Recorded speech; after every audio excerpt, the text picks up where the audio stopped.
नमस्कार, आज मैं जा रही हूँ वैष्णो देवी। दिसंबर का महीना चल रहा है, बहुत ही ज़्यादा ठंड हो रही है। ऐसे में मैं हिम्मत करके पहुँच चुकी हूँ ISBT, जहाँ से मुझे बस लेनी है लक्ष्मी हॉलिडेज की। लास्ट टाइम जब मैं अगस्त में गई थी तो भी मैं सेम बस से ही गई थी। बहुत तेज भूख लग रही है तो मैंने पॉपकॉर्न खाने शुरू कर दिए हैं। बच्चों के लिए खाना बना के आने के चक्कर में ना मैं खुद खा ही नहीं पाई। बस कंफर्टेबल भी है, साथ में चार्जिंग पॉइंट भी है, तो इस बस में सफर तो अच्छा ही जाता है। हमने महाराणा प्रताप का स्टैचू मैंने बस लिया ISBT से। लास्ट टाइम पर ये पेट्रोल पंप से चल रही थी। 5 o'clock बस चल दी थी। लक्ष्मी हॉलिडेज वालों से ना एक रिक्वेस्ट है, सब कुछ अच्छा है, बस जो ये रेस्टोरेंट में रोकता है ना वो अच्छा नहीं है। बस इनकी इतनी मस्त है, सिटिंग भी है, स्लीपर भी है। तो क्या मैंने सेकंड नंबर वाला स्लीपर बुक कराया, क्योंकि पहले वाले में ना इनका लेडर अड़ रहा था। जाते जाते ना एक्सपीरियंस हो जाता है कि कौन सा बुक कराना चाहिए। इनका डबल स्लीपर। एक्चुअली जब अकेले ट्रैवल करते हैं तो थोड़ा सा सेफ्टी इश्यूज होते हैं, तो उसके लिए मुझे लगा कि हाँ ये बेटर जगह भी रोक सकते हैं। अब बज चुके हैं 8:56। सुबह ये बस 7:30 पर उतार देगी। रात की जर्नी है ना, तो जगहों का पता ही नहीं चल रहा है कौन सी जगह आई है कौन सी नहीं। बस ने तो बहुत जल्दी उतार दिया और मैं पहुंच गई हूँ कटरा। यहाँ पे तो सुबह सुबह मार्केट भी खुल चुकी है। अभी बजे हैं 6:49। अब तो 7 बजे भी सुबह नहीं होती है। मेरी शक्ल ही बता रही मैं सो के उठी हूँ। मैं कटरा में सुभाष पार्किंग पे उतरी थी और यहाँ से कटरा बस स्टैंड का डिस्टेंस है 750 मीटर्स। आधे ही चढ़ाई की लाइटिंग्स नजर आनी शुरू हो गई हैं। कितनी सुंदर सुबह है यहाँ पर। इन लाइटिंग्स को देख के इस वक्त मेरा मन कर रहा है कि फटाफट से चढ़ाई शुरू कर लो। सुबह सुबह वॉक करते हुए मैं पहुंच गई हूँ कटरा मेन मार्केट के पास। अब सबसे पहले मैं यात्रा रजिस्ट्रेशन करवाने के लिए जा रही हूँ। ये बस स्टैंड के बिल्कुल पास में ही है। अभी ऑफ सीज़न है ना, तो बिल्कुल खाली है। यात्रा काउंटर टाइमिंग है 4 AM to 10 PM। यहाँ पे ये भी है कि अगर आप ग्रुप में भी आए तो हर एक इंडिविजुअल को यहाँ पर आना पड़ेगा अपना रजिस्ट्रेशन कराने के लिए।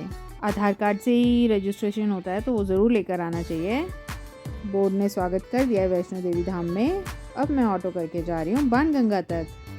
जैसे जैसे दिन निकल रहा है, पहाड़ों के ऊपर रोशनी आ रही है सूर्य देवता की। इन दिनों काफ़ी कुछ खाली खाली है यहाँ पर। सुबह सुबह ठंड में सब लोगों ने मार्केट खोल रखा है। वुमेन्स के लिए अलग से लाइन होती है, तो मैं आगे जा रही हूँ। फिर गेट पर लाइट्स इतनी प्यारी लग रही हैं। मैं प्रीपेड बुकिंग काउंटर से पोनी कर रही हूँ। बोर्ड पर सारे के सारे रेट्स मेंशन है, तो कोई चक्कर ही नहीं है घपले का।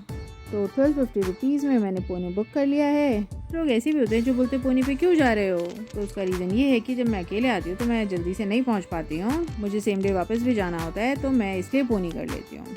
मैं भी एक एनिमल लवर हूँ और मुझे पता है कि ये पोनी बहुत ताकतवर होते हैं कि मेरे जैसे को तो कईयों को उठा के ऊपर ले जा सकते हैं। पहले वाले एंट्री गेट से अंदर एंटर करते ही यहाँ पे बना हुआ है साइड में घाट। लोग पहले बाणगंगा में स्नान कर कर फिर चढ़ाई शुरू करते हैं। मैंने हाथ मुँह धो लिए हैं। इस चढ़ाई के सफर में ही स्पिरिचुअल फीलिंग आनी शुरू हो जाती है।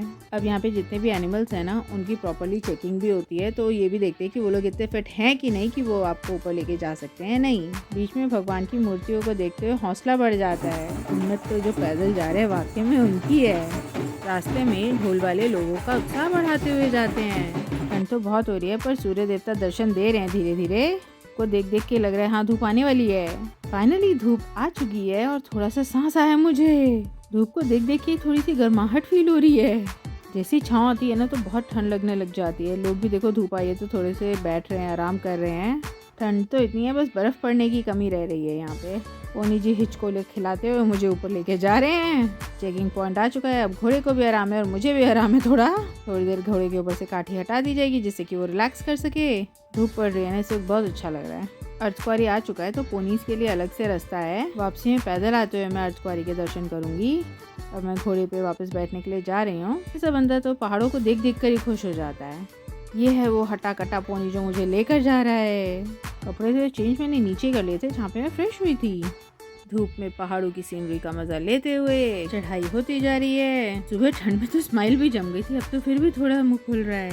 ये मुझे थोड़ी सी झलक मिली है अर्धकुंवारी की। धूप को देख देख के मुझे बहुत अच्छा लग रहा है इस वक्त। अर्धकुंवारी में भी लंगर मिलता है, मुझे पहली बार पता चला है। ठंड में धूप की कीमत क्या होती है मुझे आज पता चल रहा है। बंदर महाराज सैंडविच खा रहे हैं। अभी पोनी का रेस्ट टाइम चल रहा है, तो मैं यहाँ पे बंदरों को कैप्चर कर रही हूँ, क्योंकि माऊ ने बोला था मम्मा बंदर कैप्चर करके लेकर आना। लगभग 20 मिनट्स का ब्रेक लेने के बाद अब हम जा रहे हैं ऊपर भवन की तरफ। जैसे जैसे ऊपर की तरफ बढ़ते हैं ना, वैसे वैसे पहाड़ और ब्यूटीफुल होते चले जाते हैं। ये इस चढ़ाई का सबसे स्टीप एरिया लगता है मुझे। वैसे पोनी में बैठ के लगते तो थोड़े फनी हैं। थोड़ा सा आगे चलते ही भवन की पहली झलक नजर आ गई है मुझे। यहाँ पे भी चेकिंग पॉइंट आया था। अब मैं दोबारा से घोड़े पे बैठ गई हूँ। रोंगटे खड़े हो रहे ठंड के मारे मेरे। पोनी पे से उतर के अब मैं पहुँच गई हूँ भवन। सबसे पहले मुझे अपना मोबाइल और बैग लॉकर में रखना है। सबसे पहला लॉकर यहाँ पे बिल्कुल डोमिनोज के सामने बन गया है, तो मैं यहीं पर ही अपना बैग, वॉच और मोबाइल रख के जाऊँगी। यहाँ पर भी आधार कार्ड की ज़रूरत पड़ती है।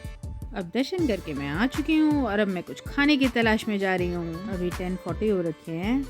नाथूस नज़र आ रहा है, पर अब की बार मैं नाथूस में ना जाके ना मैं सागर रत्ना में जा रही हूँ। मेरा कुछ लाइट खाने का मन कर रहा है, तो इसलिए मैं साउथ इंडियन खा लेती हूँ कुछ। मैंने ले लिए कॉफ़ी। दर्शन करके आई हूँ तो पैर बिल्कुल जम चुके हैं ठंड के मारे, तो कुछ गरम गरम पीने को मन कर रहा है। कॉफ़ी के साथ मैंने डोसा ऑर्डर करा था। डोसा भी आ चुका है, जो कि विदाउट अनियन, विदाउट गार्लिक है।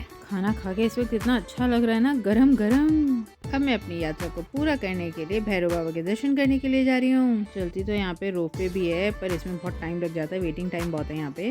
भैरव बाबा की चढ़ाई बहुत ही कठिन है, तो अब मैंने वापस पोनी कर लिया है। भवन से भैरव बाबा के पोनी के चार्जेस हैं 400 रुपीज़। भवन में ना माँ के दर्शन 3 पिंडियों के रूप में होते हैं। माना जाता है यहाँ माँ ने भैरवनाथ का वध किया था। यहाँ देवी महाकाली राइट, सरस्वती लेफ्ट और महालक्ष्मी देवी मिडिल में पिंडी के रूप में गुफा में विराजित हैं। इन 3 पिंडियों के इस सम्मिलित रूप को वैष्णो देवी का रूप कहा जाता है। पहुंची हूँ मैं भैरव बाबा के मंदिर। भैरवनाथ जी के दर्शन करे बिना तो यात्रा संपूर्ण होती ही नहीं है। बाबा भैरवनाथ के दर्शन अब मैंने कर लिए हैं। 11:49 हो चुके हैं। ठंड में यहाँ पे कोयले जला रखे हैं हाथ सेकने के लिए, तो पहले तो मैं थोड़ा हाथ सेक लूँ। हाथ इतने जम गए कि शूज भी नहीं पहने जा रहे थे मेरे से। अब थोड़ी देर में धूप में खड़ी हो गई हूँ और यहाँ से भवन भी बहुत ही सुंदर नजर आ रहा है। स्पॉट से एक जगह भवन और एक जगह भैरव बाबा का मंदिर नजर आ रहा है। सब लोग यहाँ पर धूप सेक रहे हैं और फोटोज क्लिक कर रहे हैं। यहाँ से अब मैं पैदल ही नीचे जाऊंगी। रास्ते में एक बकरी नजर आई है, कोई इसको पता नहीं कुछ नाम दिए जा रहे हैं। ये लोगों का उत्साह ठंड में भी बढ़ा रहे हैं। थोड़ी देर के लिए मैंने रेस्ट ले लिया है धूप में बैठने के लिए। यहाँ पर बंदर भी धूप सेक रहे हैं। ये यहाँ पर हेलीपैड है। बंदर तो पेड़ पे उल्टा लटक के धूप सेक रहा है। ये हेलीकॉप्टर कटरा से सांझी छत तक छोड़ देते हैं। अब हर कोई तो इसे अफोर्ड नहीं कर सकता, तो मेरे जैसा बंदा तो पोनी पर आ जाता है।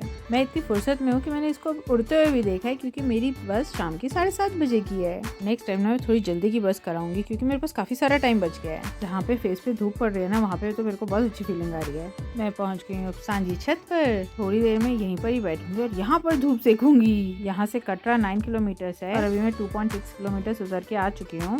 यहाँ पर ना बैठने के लिए काफी सारा स्पेस है। पीछे वाले पहाड़ों पे तो बर्फ पड़ भी चुकी है, उसको देख देख के और ठंड लग रही है। यही वाला एरिया अच्छा लग रहा है जिसमें धूप आ रही है। इस वक्त पहुँच चुकी हूँ अब मैं हाथी मत्था पॉइंट पर। इस एरिया का देखने में लुक आता है हाथी के माथे जैसा, इसलिए इसका नाम है हाथी मत्था। यहाँ पे काफी सारे फूड स्टॉल्स हैं। रास्ता कितना खाली खाली देखने में लग रहा है। अकेलापन फील हो ही रहा था कि इतने में लंगूर आ गया। ये थोड़ा सा आगे जाके एक कपल बैठे हुए। कपल से मुझे याद आया, मैंने यहाँ पे बहुत सारे कपल्स देखे जो एक दूसरे का हाथ पकड़ के चल रहे हैं और एक से खुद नहीं चला जा रहा, दूसरे ने अपना वजन और दूसरे पे डाल दिया। ओहो, कोक के काउंटर को देख के तो और ठंड लग रही है। यहाँ पे ना चीड़ के पेड़ के होने का फायदा है, धूप रुक नहीं रही है नीचे आने तक। चलते चलते ना टाइम नहीं कट रहा मेरा। अभी तो मैं फुर्सत में हूँ, तो मैं सब चीज़ों को एंजॉय करती हुई जा रही हूँ। इस वाले पेड़ को तो मैं बहुत सालों से देख रही हूँ और बहुत पुराना है। चलो अब अर्धकुंवारी दिखने लग गई हैं। अर्धकुंवारी के पास जाके उनके दर्शन करते हैं। पहुँची हूँ मैं अर्धकुंवारी। सबसे पहले मैं कर रही हूँ शिव मंदिर के दर्शन। नेस्कैफे का भी आउटलेट है यहाँ पे, पर अभी कॉफ़ी नहीं पी रही मैं। अभी थोड़ा मैं आगे जाऊँगी पहले। ये है अर्धकुंवारी का मंदिर। यहाँ पे कर चुकी हूँ मैं दर्शन। मैंने यहाँ पर गुफा में अंदर जाके दर्शन नहीं करे हैं, मैंने बाहर से ही दर्शन करे हैं। यहाँ पे तो वेटिंग आवर्स बहुत ज़्यादा हैं। ये तो मैंने आपको पिछली बार भी दिखाया था। यहाँ पे मैकडॉनल्ड्स का आउटलेट खुल चुका है। किसी की साइड में बीकानेर वाला है। यहाँ से मैं खाने वाली हूँ नारियल का लड्डू। ये एक लड्डू 20 रुपीज़ का था। नहीं, मुझे नज़र आ रही है कटरा सिटी। थोड़ा और नीचे आते मुझे एक और बीकानेर वाले का बड़ा स्टोर नज़र आ गया है। अब मैं सोचूं कि मैं यहाँ पे पहले कुछ खा लेती हूँ। यहाँ पे ऑप्शंस तो काफ़ी सारे हैं। मैंने इन सब चीज़ों में से चूज़ करा है टिक्की को। टिक्की देखने में तो बहुत टेस्टी लग रही है, पर टेस्ट में उतनी अच्छी है नहीं। अब तो रेगुलर शॉप्स आ रहे हैं, इसका मतलब मैं काफ़ी नीचे आ चुकी हूँ। ये है चरण पादुका दर्शन वाला मंदिर। यहाँ पर भी माँ कुछ क्षणों के लिए रुकी थी। यहाँ तो गोलगप्पे भी मिल रहे हैं, पर ठंड में गोलगप्पे कहाँ खाए जाएंगे। ये मंदिर चरण पादुका मंदिर की थोड़ी सी दूरी पर है। यहाँ पर जो माँ सरस्वती की मूर्ति बनी हुई है वो बहुत ही ब्यूटीफुल है। अरे इस मंदिर को देखे तो बहुत संतुष्टि हो रही है, क्योंकि अब मैं नीचे पहुँच चुकी हूँ। ये लास्ट टर्न है चढ़ाई का। ये है बाणगंगा पे बना हुआ वो प्रॉपर घाट जो मैं जाते हुए देखते हुए जा रही थी। ये है पहले का बना हुआ प्रवेश द्वार। तो मैं काफ़ी टाइम से नीचे आ चुकी हूँ। अभी तो 3:59 ही हुए हैं। ये बना हुआ है बाणगंगा पे रॉक गार्डन, जिसमें पत्थरों से वर्ल्ड एनिमल्स भी बनाए हुए हैं। 4:11 हो चुके हैं, मैं एग्जिट पॉइंट पे पहुंच चुकी हूँ। अब मैं सोच रही हूँ मुझे क्या करना है। क्वारी बिल्कुल वाइट नज़र आ रही है यहाँ से। अब मैं सोच रही हूँ मेरी बस तो 7:30 की है, तो अब मैं यहाँ से पैदल ही चली जाऊँगी कटरा स्टैंड तक। पहुँच चुकी हूँ मेन कटरा चौक पर। यहाँ पर है बर्गर किंग और सामने है वो ज्वेल्स रेस्टोरेंट जिसमें मैंने लास्ट टाइम भी खाया था। अब मैं सोच रही हूँ चलो मार्केट ही घुमाते हैं, तो पहले मैं मेन बाज़ार घूमने जा रही हूँ। ड्राई फ्रूट की स्टोर्स की तो यहाँ भरमार है, पर मैं जा रही हूँ सुभाष ड्राई फ्रूट्स पे। इनके ड्राई फ्रूट्स की क्वालिटी काफ़ी अच्छी है। ये टोकरियाँ तो मुझे हरिद्वार की याद दिला रही हैं। अब तो मैंने मार्केट भी घूम लिया, पर ठंड हो रही है तो मैं कोई बैठने की जगह देख रही हूँ। तो मैं आ गई हूँ बर्गर किंग कैफ़े पर, और इसके बाद मेरे फ़ोन की बैटरी डाउन हो गई। 7:30 पे मैंने बस पकड़ ली और मैं अर्ली मॉर्निंग दिल्ली पहुँच गई। वीडियो इन्फॉर्मेटिव लगे तो please like and subscribe our channel. Thank you.